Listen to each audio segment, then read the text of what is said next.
Sheikh Mansour.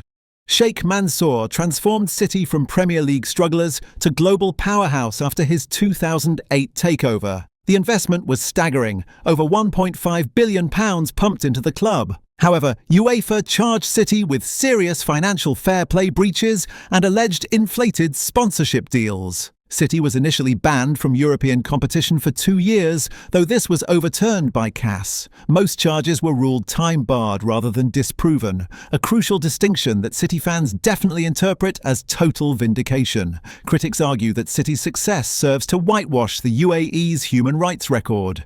Nothing says progressive values like winning the Champions League while restricting freedom of expression back home. Meanwhile, the Premier League's own investigation continues with over 115 charges still pending. City maintains their innocence while continuing to spend money like it grows in oil wells. Saudi Arabia's Public Investment Fund. The Saudi-backed consortium bought Newcastle for £305 million, instantly making them the world's richest club, along with a few awkward extras like human rights abuses and the small matter of Jamal Khashoggi's murder. The Premier League initially blocked the takeover, but quickly changed its mind after receiving legally binding assurances that the Saudi state wouldn't control the club. Fans, exhausted by the Mike Ashley era, largely embraced the deal. After all, who needs human rights when you've got Bruno Guimaraes and a shiny new transfer budget? Crown Prince Mohammed bin Salman, implicated by US intelligence in Khashoggi's killing, looms in the background, but at least Newcastle fans can still dream of European nights and maybe even a trophy or two. Todd Boehly. Boehly bought Chelsea for £4.25 billion and immediately proved that having money doesn't guarantee having a clue. His first summer saw Chelsea spend over £600 million on players with the long-term vision of a drunk ordering off a takeaway at 3 a.m. Boehly's American business approach clashed spectacularly with European football culture. His suggestions included Premier League All-Star games and relegation playoffs, ideas that went down about as well as a vegetarian option at a barbecue convention. The revolving door of managers under Boehly makes Italian politics look stable. Frank Lampard, Graham Potter and others have come and gone faster than Chelsea's transfer budget. In just a couple of years, Boehly has managed to turn one of Europe's most ruthless winning machines into a chaotic laboratory experiment. Chelsea fans, once accustomed to silverware, now watch their club burn through cash, managers and credibility at record speed. What was once the blueprint for success has become a masterclass in how limitless money can still buy limitless chaos. The Glazer family.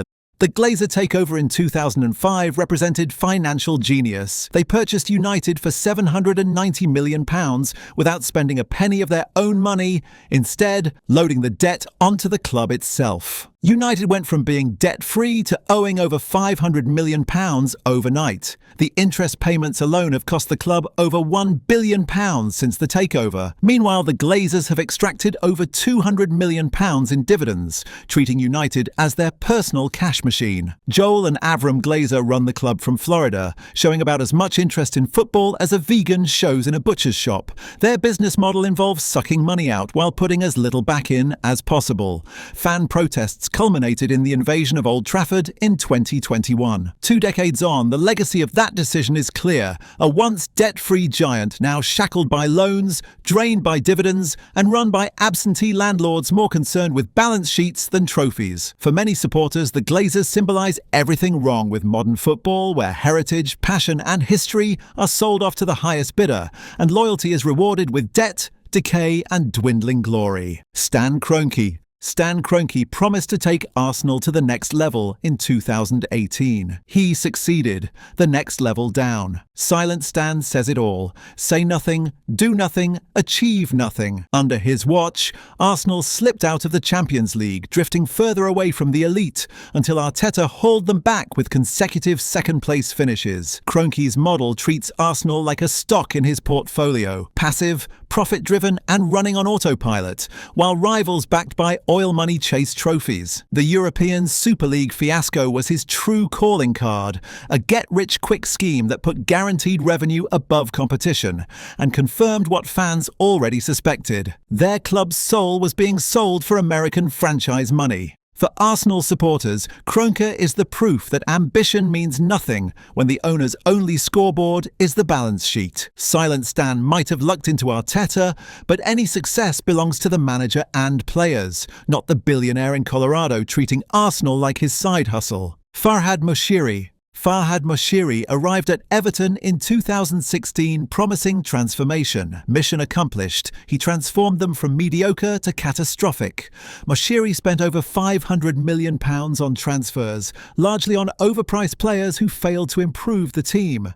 His recruitment strategy had all the coherence of a toddler's tantrum in a toy store. Everton breached Premier League profit and sustainability rules, first hit with a 10-point deduction, later trimmed to 6 on appeal, then charged again because apparently once wasn't enough. The club has flirted with relegation not through bad luck, but through sheer financial incompetence. And then there's Moshiri's business friendships. His close ties to certain Eastern billionaires raised eyebrows, with Everton looking less like a football club and more like a side project in someone else's empire. But of course, we're told it's all just coincidence. Nothing to see here, just two wealthy men who definitely keep their ventures completely separate. ENIC. Joe Lewis stepped back after his insider trading charges, with control shifting to a family trust. Daniel Levy, who ran day-to-day operations for over 2 decades, officially departed in August 2025. Under ENIC, Spurs have been transformed into a profitable business while consistently failing to deliver sporting success. The £1.2 billion stadium is the perfect symbol of their priorities. Spurs boast one of the world's finest arenas but haven't lifted a trophy since 2008. At least they can lose in spectacular surroundings. Levy's reputation as a tough negotiator often backfired, with deals collapsing over relatively small amounts. Why pay an extra £2 million for success when you can save the money and finish 4th? Meanwhile, Lewis's insider trading scandal shone a light on the murky world of football ownership. His quiet retreat into the background does little to change the fact that the family trust continues to enjoy the fortune built on tax shelters and financial maneuvering. For Spurs fans, it all adds up to the same story. A club run like a hedge fund where balance sheets shine but trophy cabinets gather dust. David Sullivan and David Gold. The two Davids bought West Ham and immediately proved that being successful in other businesses doesn't automatically translate to football.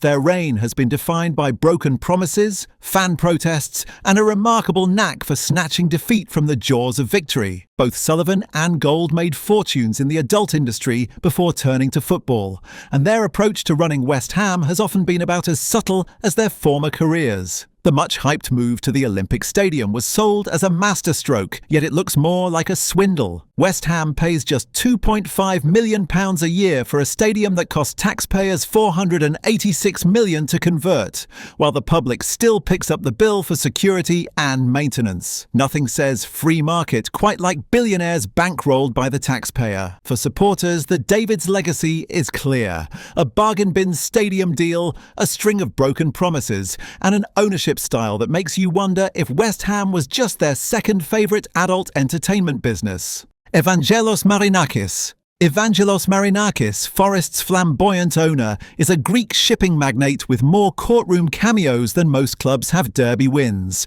Over the years, he's faced accusations of drug trafficking and match fixing, charges he was ultimately cleared of, though the headlines were hard to forget. Since taking control, Marinakis has treated Forest like a high-stakes passion project, pumping in money and ripping through managers at an almost comical pace. Promotion back to the Premier League was achieved in 2022, followed by an unprecedented shopping spree that turned the club into a revolving door of players, many of whom barely lasted a season. To Forest fans, Marinakis a paradox, the man who bankrolled their long-awaited return to the top flight, but also the ringmaster of a circus where excess spending and boardroom drama often overshadow the football. In his hands, Forest looked less like a traditional English club and more like another trophy in a billionaire's eclectic collection. Matthew Benham transformed Brentford using data analytics and smart recruitment.